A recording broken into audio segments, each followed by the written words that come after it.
Bismillahirrahmanirrahim. Kita selawat dulu lah.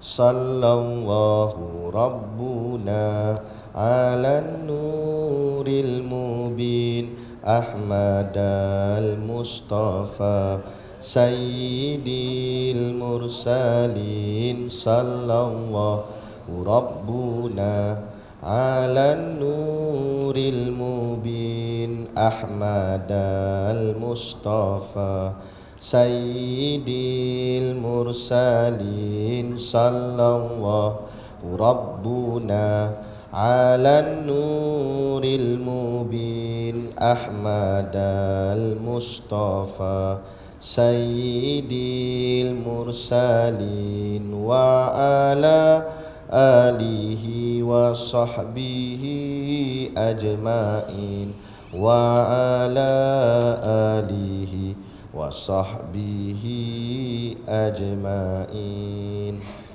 Uhaykum jami'an bitahiyatil Islam tahiyatan mubarakatan min indillah.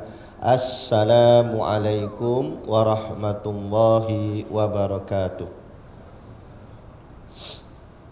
Ila hadrati sayyidina wa habibina wa syafi'ina Muhammadin sallallahu alaihi wasallam wa ila arwahi abaihi wa ikhwanihi minal anbiya'i wal mursalin salawatullahi wa salamuhu alaihi wa alaihim ajma'in wa ala ali kulli was sahabati wal qarabati wat tabi'in wa tabi'it tabi'in bi ihsanin ila yaumiddin wa ila arwahi walidina wa muallimina wa zawil huquqi alaina ajma'in wa khususan ila hadrati al-alim al-alamah Syekh Abdul Ghani Yahya wa Syekh Umar Yusuf syai'un lillahi lahumul Fatihah.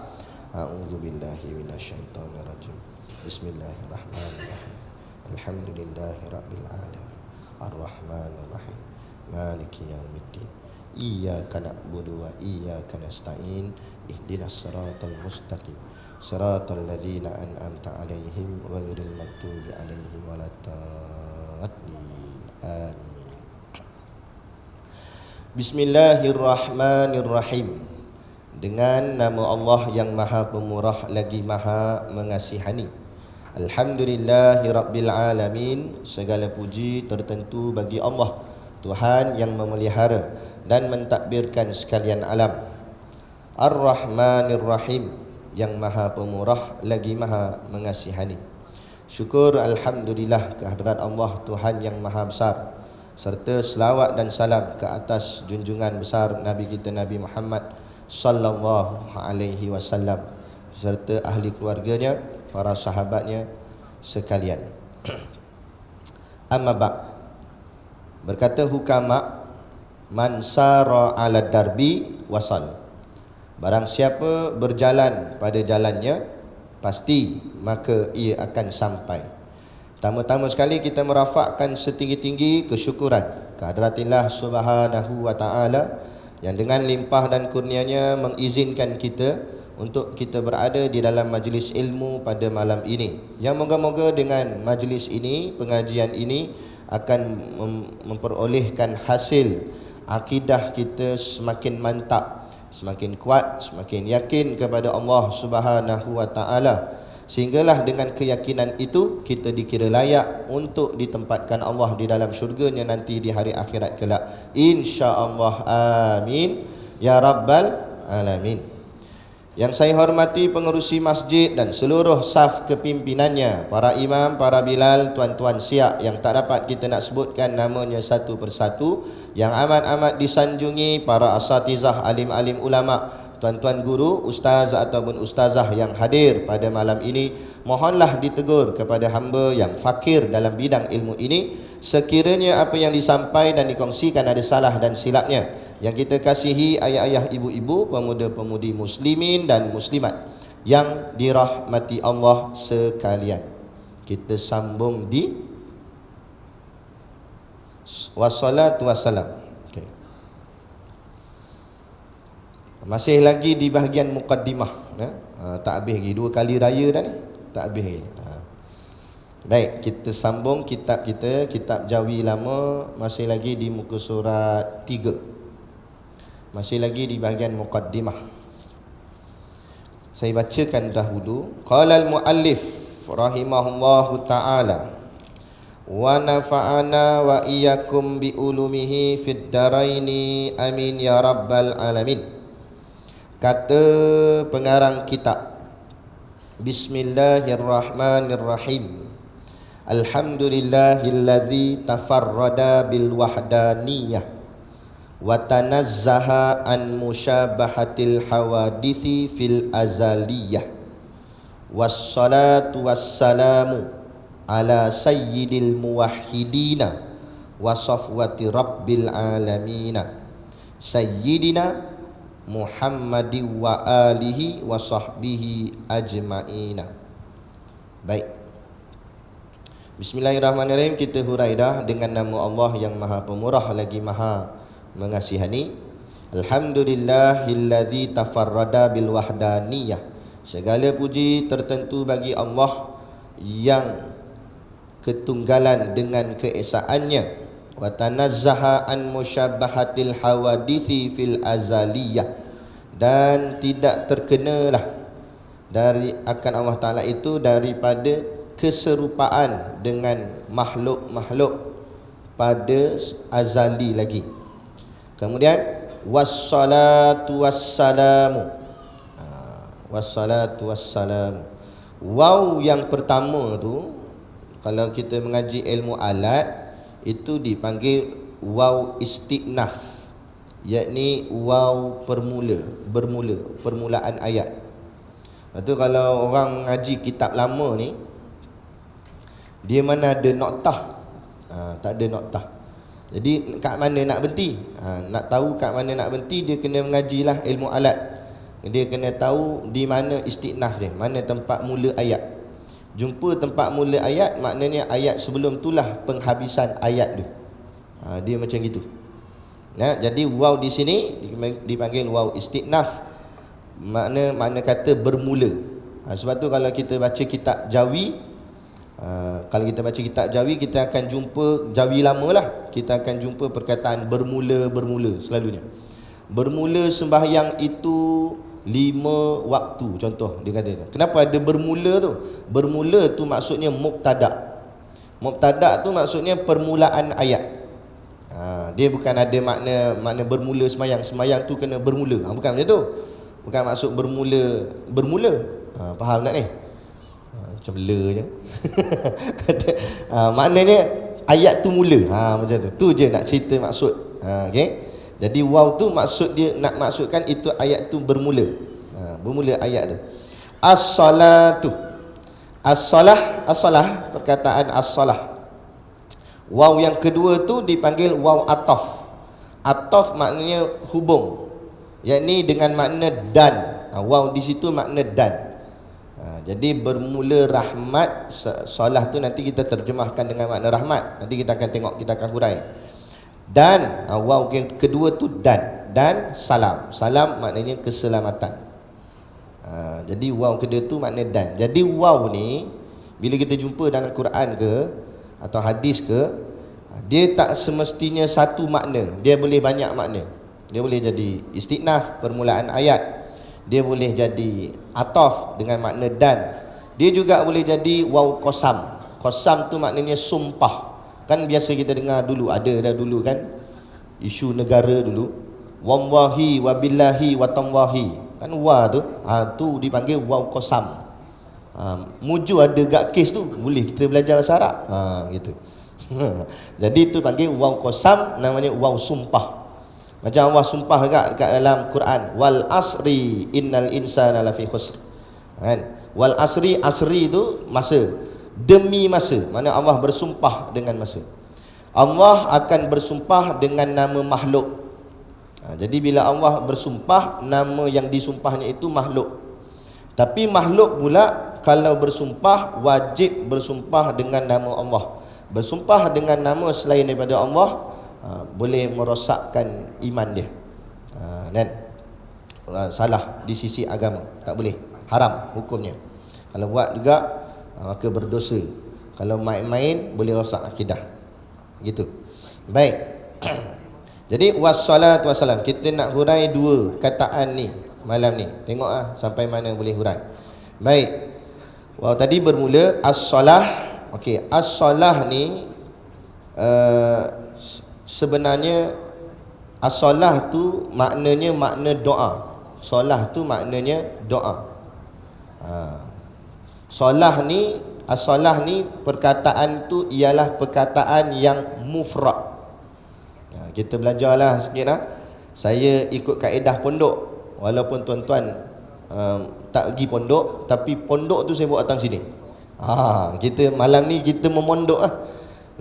Jadi as-salah tu maknanya perkataan tu ialah perkataan mufrad. Dia dalam bahasa Arab ni dipanggil isim, kata nama. Kata nama ni dia boleh pecah kepada bilangan. Dia boleh jadi singular. Singular tu panggil mufrad, satu. Dia boleh jadi dua, dwi. Kalau dwi, dua, itu dipanggil musanna. Kalau tiga dan ke atas, 3, 4, 5, 6, 7, 8, tak kira lah, sampai 100 ke 1000 tak kira. Tapi bermula daripada 3 sampai ke atas, itu dipanggil jamak. Contoh mana contoh? Muslim. Muslim tu pendek satu patah kataannya, tetapi makna dia panjang. Kalau cakap Melayu, seorang lelaki Islam. Dan menunjukkan seorang, menunjukkan lelaki pula, betul menunjukkan lelaki tu Islam, tu Muslim, seorang lelaki Islam. Kerana kalau dua orang dia tak jadi Muslim. Kalau dua orang, perkataan dia akan jadi muslimani atau muslimaini. Itu dua orang lelaki Islam. Nampak? Daripada perkataan sudah tahu berapa orang dalam tu. Kalau ramai, 3 dan ke atas, jamak dipanggil muslimina atau muslimuna. Nun dia tu baris atas, muslimina, muslimuna, muslimin. Itu yang kita doa, muslimin. Itu maknanya lelaki-lelaki Islam. Berapa ramai? Entah, aku tak tahu. 3 dan ke atas. Itu maksud. Kalau seorang perempuan Islam, lain pula, muslimatun. Muslimatun, muslimah, itu panggil muslimah, seorang perempuan Islam.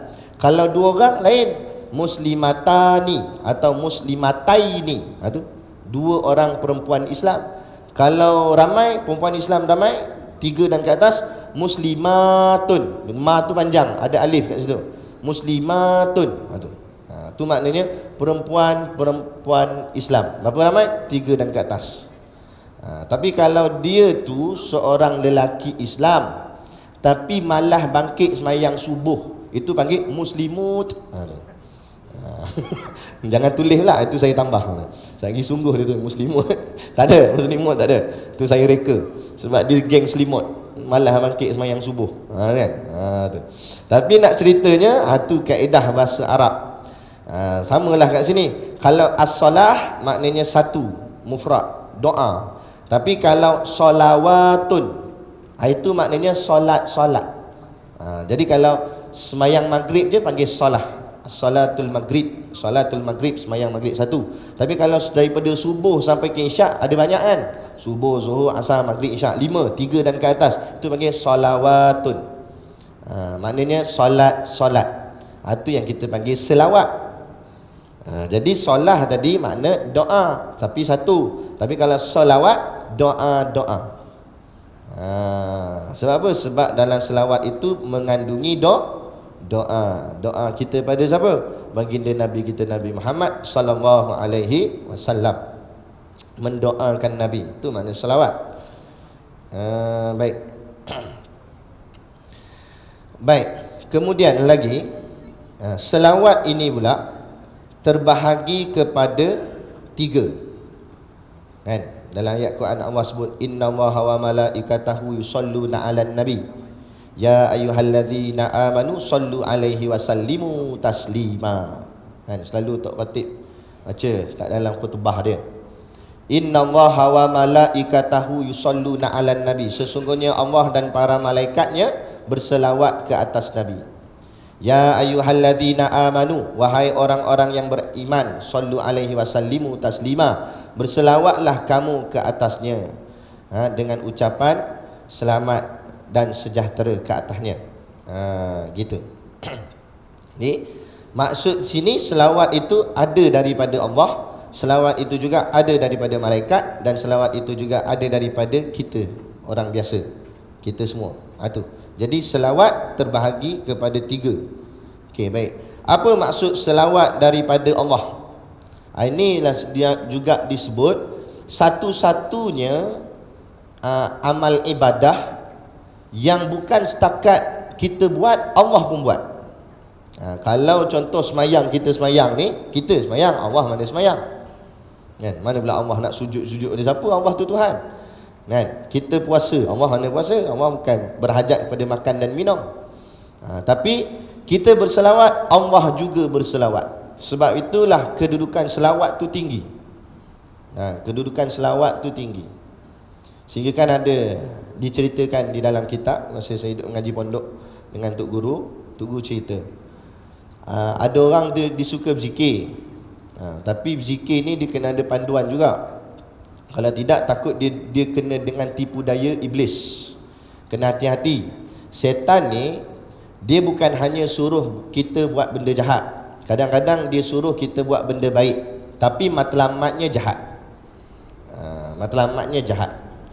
Kadang dia suruh paksa kita suruh berzikir lagi, kuat lagi, power lagi, bubuh lagi, orang kata. Lepas tu kan, kita pun zikir banyak-banyak, nak bubuh sampai 10,000 lah konon nak jadi wali. Tapi baru malam tu je nak jadi wali kan, baru malam tu berubah pun kan. Zikir la ilaha illallah, la ilaha illallah, sungguh-sungguh zikir nak sampai 10,000. Akhirnya tak sampai 1,000 pun, baru 98. Nguak dah. Ngantuk, lelap, tidur, bangun esok kau apa? 12 tengah hari, subuh tak semayang. Joget tak setan? Tak ting setan joget. Apa setan joget? Sebab subuh tu wajib, zikir wajib ke sunat? Tu. Dia paksa suruh kita buat benda sunat sehingga meninggalkan yang wajib. Bila kita buat benda sunat, tinggal wajib, ada apa dengan sunat tu? Tak ada apa. Contoh, pakai kain pelikat ni wajib tak? Memanglah tak wajib, tapi sebab nak tutup aurat jadi wajib lah. Pakai kopiah tak wajib, sunat aja kan? Tiba-tiba pergi masjid pakai kopiah saja. Siap lilit dengan serban, kayu sugi celah telinga, tapi kain pelikat tak pakai. Macam itulah maksud. Dah apa pakai tak ada lah, dosa juga. Serban tu, serban tak serban, nak sebab ia benda wajib tak dijaga. Sama juga macam tu. Yang semayang tak jaga, zikir ni lebih. Tu hati-hati. Kadang-kadang iblis dia tipu daya kita begitu. Bukan salah zikir, tapi biar ada panduan. Ada panduan. Sebab tu zikir ni dia terbahagi pada 2. Satu namanya zikir hasanat, satu lagi namanya zikir darajat. Zikir hasanat, zikir kita macam lepas sembahyang tu, zikir yang biasa-biasalah, yang diamalkan oleh kebiasaan orang. Wirid pas sembahyang, maksurat, tahlil, itu semua dipanggil zikir hasanat. Ada satu lagi zikir namanya zikir darajat. Zikir darajat ni zikir yang mesti ditalkin oleh guru, bukan talkin mayat tu. Lagi dia baca pula, akan datang 2 orang pada kamu, janganlah kamu gentar. Mayat tu memang tak kena, tak gentar lah, cuba bukan yang itu, bukan talkin mayat tu. Tapi maksud talkin di sini, makna talkin tu sendiri sebenarnya maknanya bimbingan. Sebab itulah sebenar talkin yang betul sebenarnya masa nazak tu. Orang tu nazak dah, kita disuruh talkinkan dia. Talkin apa? Sebut la ilaha illallah. Tu talkin, maknanya bimbing dia kalimah tu. Samalah ni. Maka zikir darajat ni, kata ulama, mesti zikir yang ditalkin oleh guru. Maksud ditalkin oleh guru, dibimbing oleh guru. Contoh zikir darajat macam mana? Zikir macam tadi lah, Allah sampai 10,000. Allah 10,000 zikir. Zikir tu tak boleh buat main-main. Tu mesti dibimbing oleh guru. Sebab kalau tak dibimbing, takut dia terkena dengan tipu daya. Jadi kisahnya, ada seorang pelajar ni, pelajar pondok lah, Dia zikir la ilaha illallah, la ilaha illallah, tengah-tengah malam zikir. Baru banyak. Sampai lama kelamaan dia zikir pejam mata, khusyuk betul. Zikir punya zikir, dia rasa bawah punggung ni tak rasa apa dah. Seolah-olah dia terbang. Tu. Ni Wahabi dengar marah dia. Dia marah betul saya sebut orang terbang ni. Kan?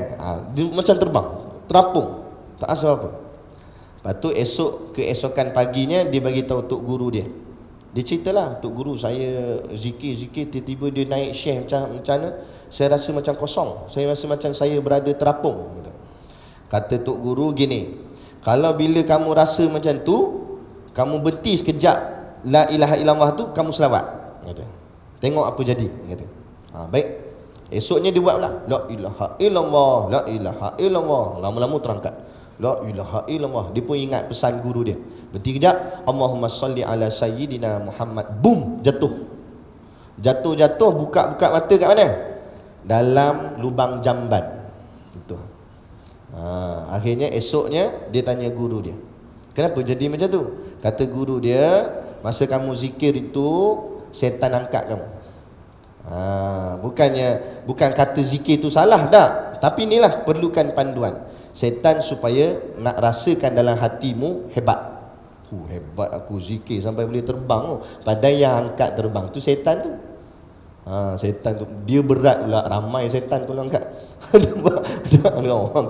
Angkat selawat. Setan kalah dengan selawat. Sebab apa? Kalau Allah dia masih lagi orang cakap apa? Mengira Allah tu memang Tuhan. Setan takut dengan Allah, takut dengan Tuhan. Sebab Allah tu Tuhan dia. Dia tahu. Kan? Yang dia ingkar ni apa? Dia tak nak sujud kepada siapa? Nabi Adam alaihi salam. Yang dia anti sangat ialah kita semua, anak cucu cicit Nabi Adam alaihi salam.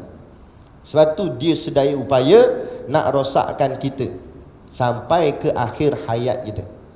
Selagi mana ada peluang, dia akan rosakkan kita. Tu dia marah sangat.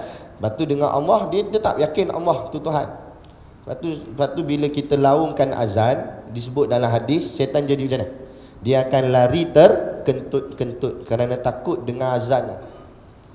Tapi ada orang dengar azan lagi tariknya selimut. Kawan setan tu ajak dia lari, jom lari mat, lari mat. Dia kata relax atan azan je pun, dia pun tutup selimut. Setan kata, siapa setan sini? Hang lagi power dia aku pun takut ke Allah, hang tak takut.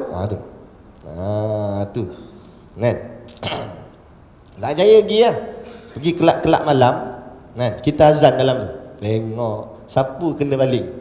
Kita tu campak keluar. Tak takut dia dengan azan. Setan takut dengan azan sebab dia kenal Allah tu Tuhan dia. Tapi dia tak suka kepada Nabi Adam dan keturunannya, termasuklah Nabi kita Nabi Muhammad SAW. Sebab tu bila dibaca selawat, kalah dia. Tu tinggi. Bukanlah nak masuk selawat tu lebih tinggi daripada kalimah la ilaha illallah. Tidak. Kalimah la ilaha illallah itu kalimah tauhid paling nombor 1. Tapi nak ceritanya dari sudut kelebihan selawat. Sebab tu jangan memperendahkan selawat. Selawat ni hebat. Macam tadilah kita sebut, bukan setakat kita berselawat ke atas Nabi, Allah juga berselawat ke atas Nabi. Kemudian apa maksud Allah berselawat ke atas Nabi? Maksud selawat Allah ke atas Nabi itu dengan makna selawat itu ialah rahmat. Itu makna dia. Apa makna rahmat? Rahmat asal kata daripada perkataan rahima, rahamim. Rahimah itu rahim artinya kasih. Jadi selawat itu bila disebut innallaha wa malaikatahu yusholluna ala nabi, sesungguhnya Allah dan malaikat berselawat atas Nabi. Maksud Allah selawat atas Nabi itu Allah merahmati Nabi. Apa maksud rahmat? Tadi kita sebut dah, kasih. Bermakna Allah kasih kepada baginda Nabi kita Nabi Muhammad sallallahu alaihi wasallam. Malah bukan kasih yang biasa-biasa, tetapi kasih yang paling tinggi.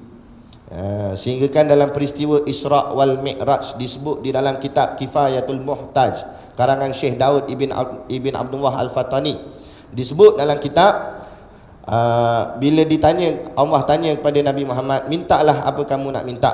Nabi tak terus minta, Nabi cuma bagi tahu apa yang Allah beri kepada nabi-nabi yang lain. Antaranya Nabi sebut, Nabi kata, engkau berikan gelaran Khalil kepada kekasihmu Nabi Ibrahim alaihi salam. Nabi Ibrahim, Allah bagi satu gelaran besar kat dia, iaitu dipanggil sebagai Khalilullah. Khalil itu maknanya kekasih. Jadi Khalilullah, kekasih Allah. Nabi Ibrahim, kekasih Allah. Lepas tu dalam 5 Rasul Ulul Azmi, tempat pertama memang Nabi kita Nabi Muhammad lah, tempat kedua Nabi Ibrahim. Antara kekasih yang tinggi Nabi Ibrahim AS. Jadi Nabi kita mengadu kepada Allah, kata, Allah, engkau bagi kat Nabi Ibrahim gelaran Khalilullah, satu gelaran yang tinggi. Kan macam kita manusia ni kan, dia kalau dari segi keduniaan lah, dia ada darjat-darjat panggilan. Dia ada Datuk Seri, yang terbaru dia ada Tan Sri. Contohlah.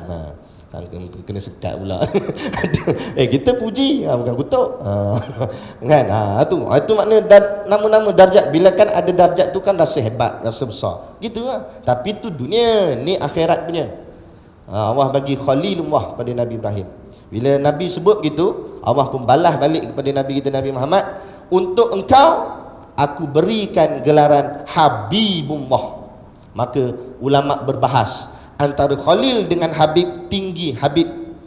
Habib maknanya kekasih yang teramat-amat dikasihi Allah, nombor satu sekali. Maka sebab itulah Nabi kita diangkat sebagai Sayyidul Anbiya wal Mursalin, penghulu sekalian Nabi, penghulu sekalian Rasul, ketua segala Nabi, ketua segala Rasul, nombor satu Habibullah. Sebab itu cucu cicitnya Nabi kita beri gelar akan nama mereka itu Habib. Kalau ramai kita panggil Habaib. Habib tu bukan nama dia. Habib tu gelaran.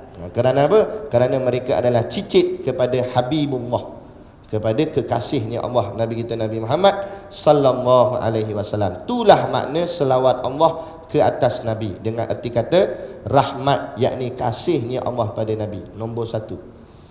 Sehingga kan disebut di dalam kitab, Allah lupa nama kitab tu, tapi ada cerita tentang ketika Nabi Adam AS diturunkan ke bumi. Okey, kini hati-hati nak bila nak cakap tentang Nabi, jangan sesekali kita kata Nabi Adam dihalau.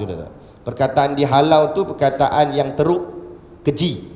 Sedangkan kita kena jaga adab dengan semua Nabi-Nabi kita, sebab Nabi ni pangkat tinggi kan. Kalau dengan raja pun kita hormat, apatah lagi Nabi. Maka kita jangan kata dihalau, kita kata diturunkan ke bumi. Ketika Nabi Adam diturunkan ke bumi, Nabi Adam memohon keampunan kepada Allah. Ini pun kita kena faham. Maksud mohon ampun bukanlah maksud Nabi Adam itu melakukan dosa, kerana para Nabi maksum, tidak ada dosa. Habis kenapa Nabi Adam minta ampun? Itu sebagai pengajaran kepada umat, kalau buat salah macam mana nak buat.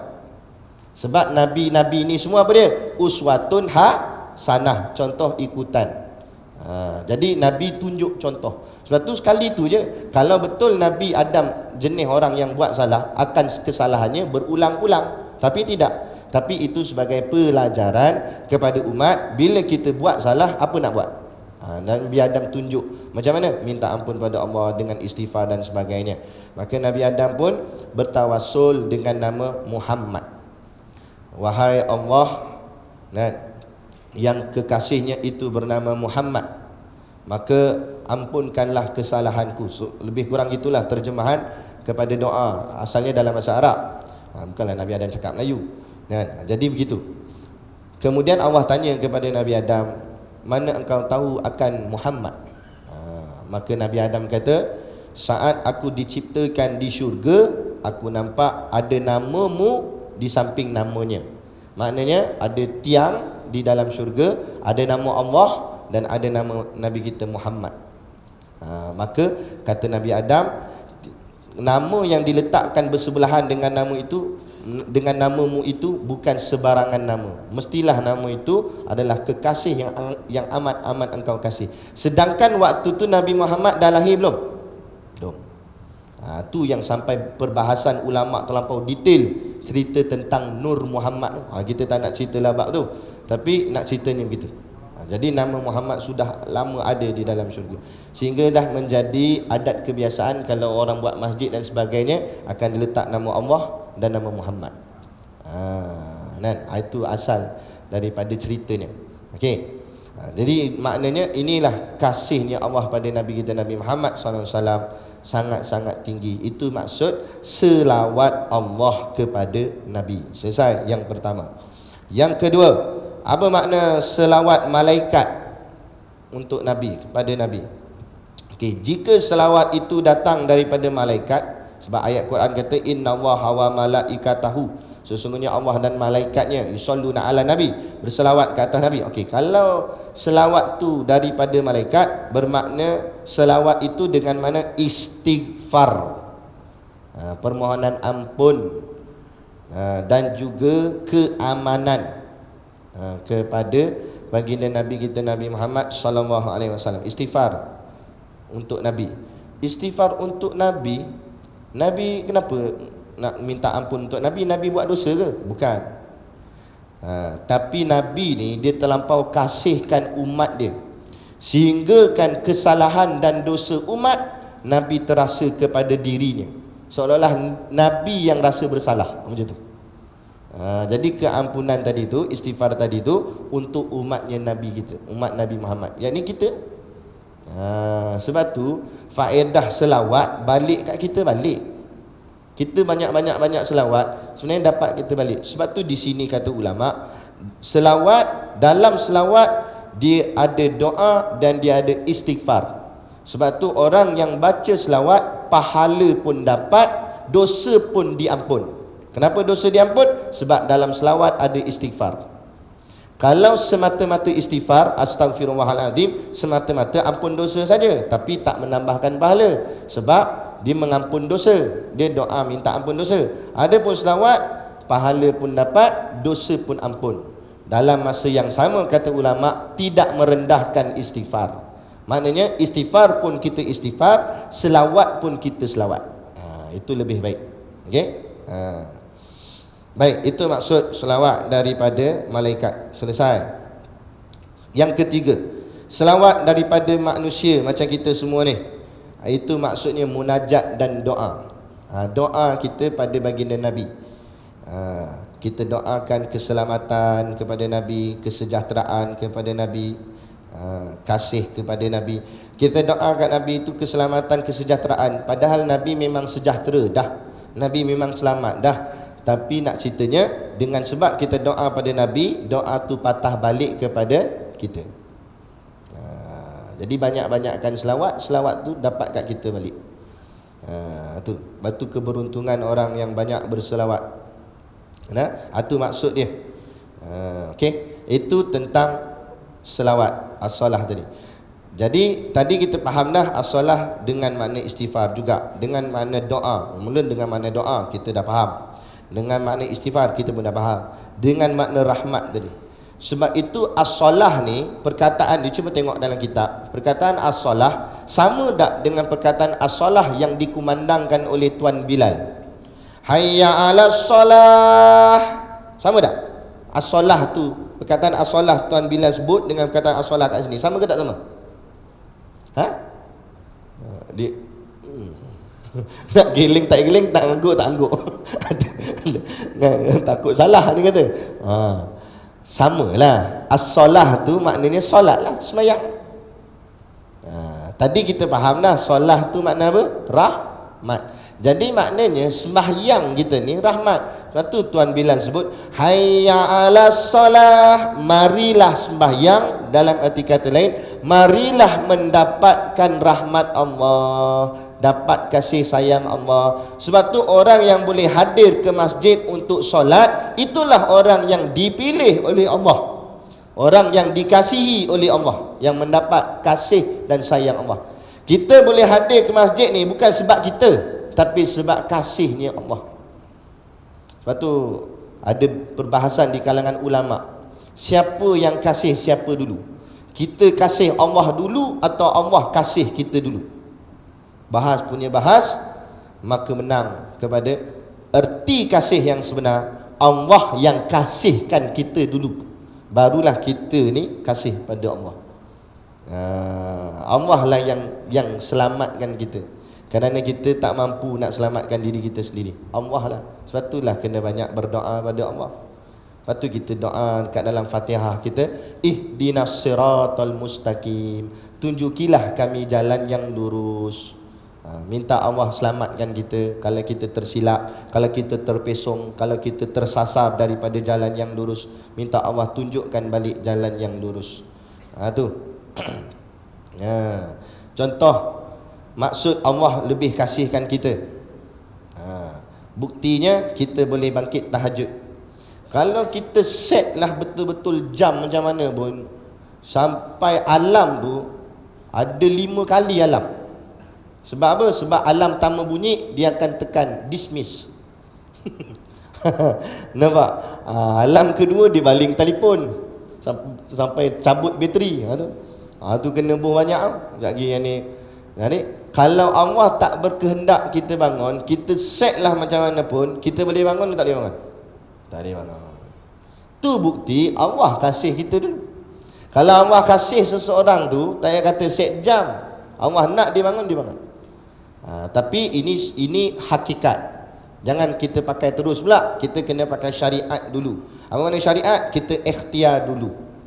Tunjukkan kesungguhan kita nak kepada Allah. Kadang-kadang Allah sengaja buat kita susah, sebab Allah nak uji, liyabluwakum ayyukum ahsanu amala. Siapa di antara kamu yang bersungguh-sungguh akan amalnya, ahsan amalnya, yang terbaik amalnya. Sebab tu kadang-kadang Allah buat nak bangkit tahajud tu payah, tapi kita buat juga, kita usaha juga. Hari ni payah nak bangkit, esok bangkit lagi, cuba lagi. Itu sebab tu dalam ilmu tasawuf dia ada 2 makam. Satu dipanggil makam ahlul mujahadah. Ahlul mujahadah ni bila dia nak buat ibadat, dia terpaksa bermujahadah, bersungguh-sungguh lawan hawa nafsu. Dia paksa berhempah pulas, kadang-kadang mengantuk-ngantuk pun gini-gini semayang. Begitu. Tu yang sampai salah buka pintu. Ingatkan pintu bilik air, pintu almari buka. Nampak? Ada mujahadah tu. Tapi kalau dia kekal istiqamah, itulah mahalnya istiqamah. Sebab tu jangan pernah berputus asa. Selagi mana jalan kita tu betul, jalan kita tu baik, teruskan buat. Lepas tu kata hukama, saya baca awal kuliah tadi, man sara ala darbi wasal.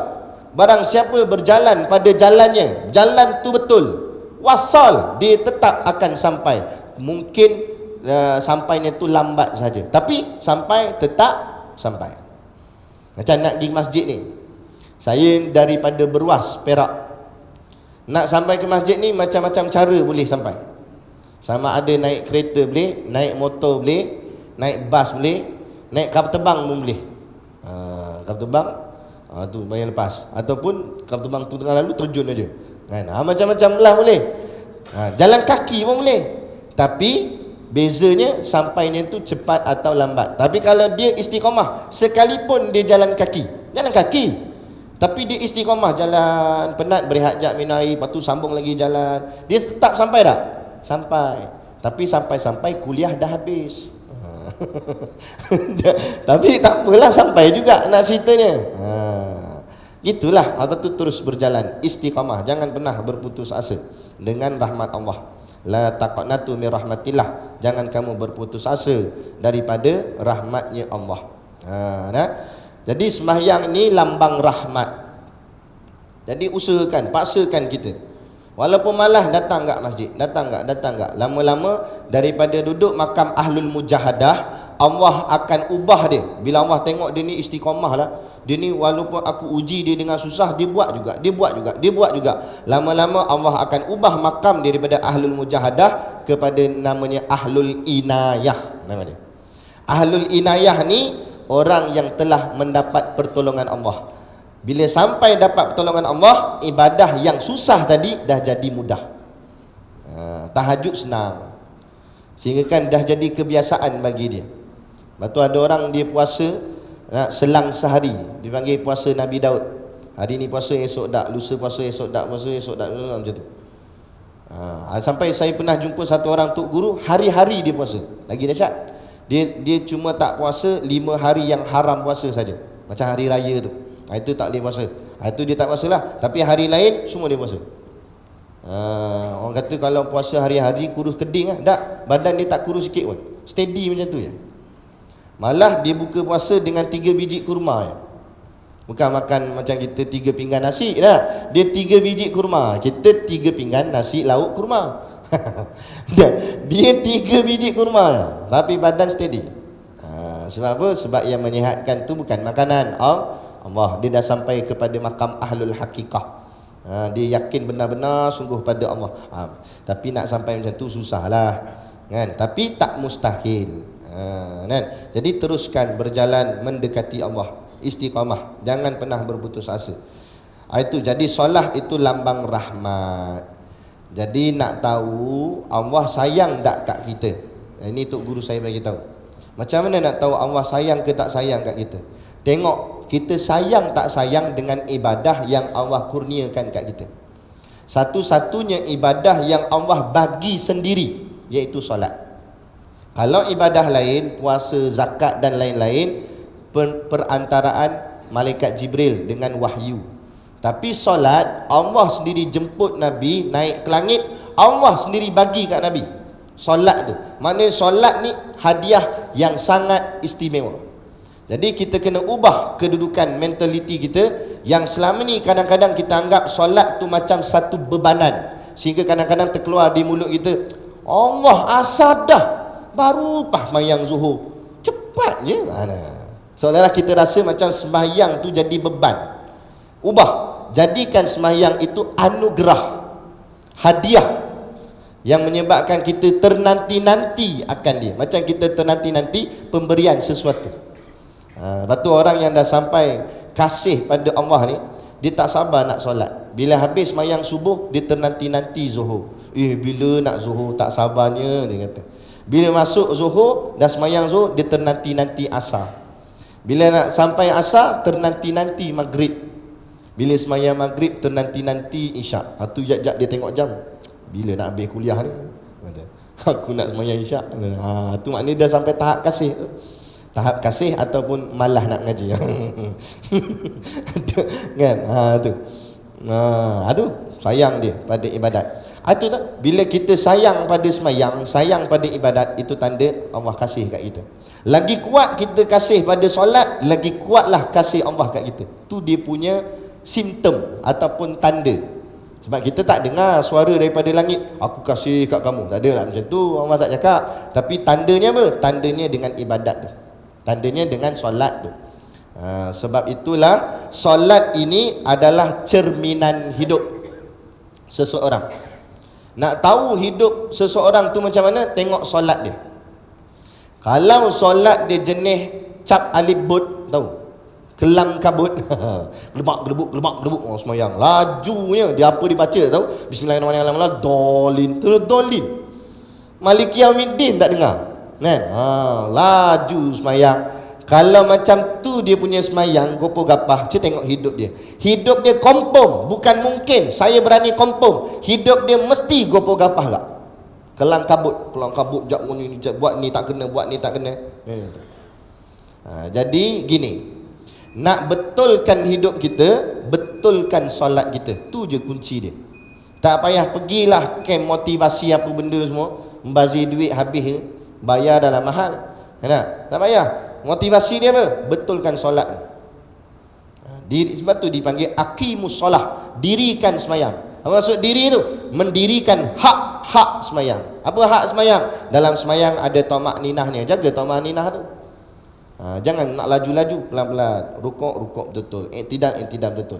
Kalau sembahyangnya elok-elok sempurna, cuba tengok, mesti hidupnya pun tersusun elok je. Tak percaya try. Kalau hidup kita jenis kelang kabut, cuba betulkan solat kita, mesti automatik. Sebab bila kita jaga ibadah Allah, Allah jaga kita. Tu je kunci dia. Kalau dia jenis sembahyang suka lambat-lambat, hidup dia pun selalu lambat-lambat. Datang kuliah lambat, contoh. Tapi kalau saya lambat, jangan kata mesti ustaz sembahyang lambat. Kadang saya jauh jam. Kan? Tu. Kadang hidup dia selalu ada je sikit lambat, pergi kerja lambat, itu lambat, ini lambat. Sebab apa? Dia amalan dia suka lambat-lambatkan sembahyang. Gitu. Macam kita ni lambatkan sikit sembahyang isyak, Bukan pasal kita melambat-lambatkan solat, tapi kita mendahulukan kewajipan menuntut ilmu. Itu juga disaran dalam hadis Nabi, al-ilmu imamul amal. Ilmu itu imam kepada amal. Ilmu ni jadi imam, amal tu jadi makmum. Amal ni apa? Semayang. Ilmu ni imam. Mana ilmu lebih utama. Sebab tu dibolehkan, diharuskan melambatkan sedikit semayang isyak kerana mendahulukan majlis ilmu. Ini asal bunyi tip-tip, dia suruh berhenti. Tapi bukan sinilah, sini bagus. Kan, tak balik aku. Kan, tempat lain. Ada sungguh, ada satu masjid tu. Memanglah dah pukul 9. Saya pun nak tutup dah. Tiba-tiba ada orang tanya soalan. Ustaz nak tanya soalan. Kita mestilah ra'i, takkan kata tak boleh tanya. Aku 9 dah. Takkan nak cakap gitu. Kita pun tanya apa dia soalan, dia pun tanya. Tiba ada seorang tu dia duduk ujung belakang sini. Dia duduk ujung, dia buat syarat. Dia suruh saya berhenti. Amboi. Cuba raja lawak kat TV tu, kan, buat macam ni. Dah berhenti. Ni. Tengah main bola, dah berhenti. Ni. Bab dunia boleh je. Bab dunia siap tanya lagi. Habis dah cerita tu, keluar dah sari kata tu kan. Habis dah, dia tanya. Habis dah. Nampak? Bahagian kuliah dia tanya bila nak habis. Tu. Masalah. Kena? Nah. Okey. Baik. Jadi makna kata itu, makna solat tu lambang kasih Allah kat kita. Jadi kita buktikan kasih kita dulu kena gerak. Jangan kata patut aku tak sembahyang, Allah tak sayang aku, biarlah. Bukan macam tu. Kita lah kena dulu paksakan diri kita untuk solat, untuk sembahyang, supaya Allah bertambah kasih kat kita. Makin lama makin kasih, sehingga kan kita jadi kasih pada ibadat tu. Sehingga sayang kepada sembahyang tu. Tak cukup dengan yang wajib, dia nak yang sunat. Sebab apa? Sebab dah sampai tahap kasih. Tak cukup yang fardu, nak tambah lagi sembahyang sunat, sebab dah sampai kasih. Begitu juga kalau orang kasih pada dunia, tak cukup gaji tetap, pi cari pula kerja sampingan, bawa Grab pula. Balik dah office, ambil Grab pula. Ambil Grab pun rakan sekerja dia je, meja sebelah je. Kan? Dia bawa balik. Kena. Sebab apa? Sebab dah kasih ke dunia, tak cukup dengan yang ada, nak lagi. Tu kalau orang dunia. Kalau orang kasih akhirat, ada gitu. Tak cukup dengan apa yang Allah perintah wajib, nak pula apa yang Allah perintahkan sunat. Dia bertambah-tambah solat sunatnya. Sebab apa? Sebab kasih kepada Allah, Allah kasih kepada dia. Allah terlebih kasih. Sebab itulah ada perkataan ulama menyebut, kalau kita berjalan kepada Allah, Allah berlari kepada kita. Bukan maksud Allah berlari tu berlari sungguh, bukan maksud macam tu. Maksudnya bila kita cuba untuk mendekati Allah, Allah lebih-lebih lagi mendekati kita. Kan? Buatlah, kan? Walaupun detik di hati, Allah akan bukakan lorong. Saya dulu terdetik di hati, aku nak mengaji agama lah. Dan mengaji kuliah maghrib bulanan macam ni tak puas, kata. Lambat habis kitab ni, mukadimah lagi tak habis-habis. Yang dia tak puas nak mengaji biar betul-betul. Kan? Allah bukakan lorong. Saya tak semena-mena di tengah main Facebook keluar poster Tok Guru Siddiq Noh. Kita dalam hidup ni selalu kita kata ini kebetulan. Sebenarnya bukan kebetulan, ini ketentuan. Allah yang sudah tentukan sejak azali lagi. Pop keluar poster gambar Tuan Guru Siddiq Noh, dia tulis itu pengajian pondok percuma. Lepas tu disenaraikan nama-nama kitab yang akan diajar di pondok. Satu habuk pun saya tak pernah dengar. Kitab apa ni? Kita pun ni yang aku cari selama ni. Ni itu maksud Allah mendengar isi hati kita. Bila kita nak pada Allah, Allah lagi nak pada kita. Allah bukakan lorong dia. Lepas tu antara ayat yang Tok Guru saya selalu sebut di pondok, dia kata walladzina jahadu fina lanahdiyannahum subulana. Walladzina jahadu fina, siapa orang yang jahadu, bersungguh-sungguh nak kepada Allah, lanahdiyannahum subulana, maka Allah akan permudahkan jalan dia kepada Allah. Syarat kita dulu jahadu, kita dulu jihad. Apa makna jihad? Orang tanya Tok Guru Ni Aziz, apa makna jihad? Kata Tok Guru, kamu buat kerja, beramal, ibadat sampai kamu penat, tu namanya jihad. Bukan semata-mata jihad tu angkat pedang, tapi kamu beramal buat kerja agama ni sampai kamu rasa lelah, sampai kamu gitu. Tu baru namanya bersungguh-sungguh. Itulah namanya sungguh-sungguh. Kan? Sungguh-sungguh cari ilmu. Ni kadang-kadang datang daripada jauh, bukan karya sini pun datang, sanggup datang nak mengaji. Sungguh-sungguh datang. Ada yang kadang daripada seberang naik atas berjambatan. Kan? Sanggup dia nak menuntut ilmu agama, nak belajar. Tu sungguh-sungguh. Ini rumah sebelah tengok live. Bukan salah ke live tu, kan? Tapi mu boleh datang, baik datang, kan? Dapat pahala duduk dalam majlis ilmu. Tu kelebihan orang yang duduk dalam majlis ilmu, sebab dia pahala ilmu dapat, pahala duduk majlis ilmu pun dapat, sekalipun dia tertidur. Bukan sengaja tidur lah, tertidur. Kalau sengaja tidur, siap bawa bantal, bawa selimut, siap. Memang niat nak tidur. Tu tak mau. Ni dah memang dia dengar-dengar senyap. Tahu-tahu dah bagi salam. Wabillahi taufiq wal hidayah. Tak apalah, dapat gak pahala duduk majlis ilmu. Tapi janganlah semua tidur, saya cakap seorang-seorang. Baik. Jadi itulah makna as-solah. 9 dah. Cadang tadi nak syarah sampai as-salam, tak dan. As-solah je malam ni. Jadi balik kan bini tanya, dah tadi abang mengaji benda? Tahu, solah. Tu sepanjang-panjang tu huraian apa makna as-solah, supaya kita faham sembahyang kita ni apa. Sembahyang kita ni rahmat Allah. Jadi biar sembahyang itu bukan keterpaksaan, tapi sembahyang itu mahabbah, kecintaan. Sehingga kita kasih pada sembahyang tu. Buat elok-elok sembahyang, elok-elok hadir solat jemaah. Kalau sembahyang kat rumah ni gangguannya banyak, kata tok guru kami. Katalah setan tu ada 10 ekor, kita sembahyang seorang 10 kacau kita. Macam kita tidur lah, ada 10 ekor nyamuk kan, gigit kita seorang, parak kita. Tapi kalau kita tidur 10 orang, 10 ekor nyamuk kena seorang seekor, jadilah kan, tak ada teruk sangat kena. Begitu bila sembahyang jemaah damai, setannya pun jadi dikongsi-kongsi lah. Nampak, tak ada teruk sangat kena ganggu, betul lah. Bila sembahyang seorang tak percaya betul, sembahyang kat rumah, Allahu Akbar. Tadi masak nasi tekan dah Swiss. Masak nasi lah, macam-macam. Anak kunci rumah hilang buh mana, masa tu ingat. Allahu Akbar. Kat bawah meja. Baru ingat. Tadi sebelum sembahyang tak ingat. Sebab yang ingatkan tu setan. Dia nak bagi kita rosak fikiran kita dalam solat. Tapi kalau sembahyang jemaah, insya-Allah kurang sikit gangguan dia. Jadi hadir solat berjemaah dan untuk buktikan kasih sayang kita pada Allah, sehingga Allah terlebih kasih kepada kita. Bila Allah sampai tahap kasih pada kita, kalau dah jadi kekasih, minta apa pun dah dapat. Macam awek cinta kan. Abang kata nak bagi kata, boleh, semua boleh, sebab tengah bercinta sakan gitu. Bila dah sampai tahap cinta pada Allah, minta apa pun dapat, insya Allah. Boleh. Jadi dah tu cukup tu.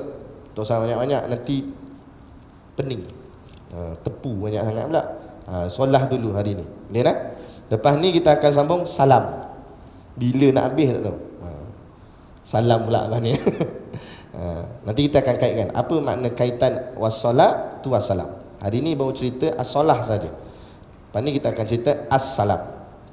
Tak apa, walaupun sikit-sikit tapi fahamnya meluas, insya-Allah. Jadi sebelum saya tutup majlis, sedikit pengumuman saya nak kongsikan. Insya-Allah pada 20 bulan 8, 20 berapa Allahu Akbar. Pada 25 hari bulan 8, 25 hari bulan 8 bulan depan, sehingga 1 hari bulan 9. Jadi 25 sehingga 1 bulan 9, seminggu. Di pondok kami akan mengadakan daurah kitab. Daurah pengajian kitab. Daurah ni maksudnya macam kita mengaji ni, kita mengaji kitab tak, cuma dia lambat, bacanya sikit-sikit sebulan sekali pula tu. Kalau daurah, dia akan baca laju dan dia akan fokus kitab tu saja sampai khatam. Jadi kita akan buat daurah seminggu pembacaan kitab Hidayatus Sibyan.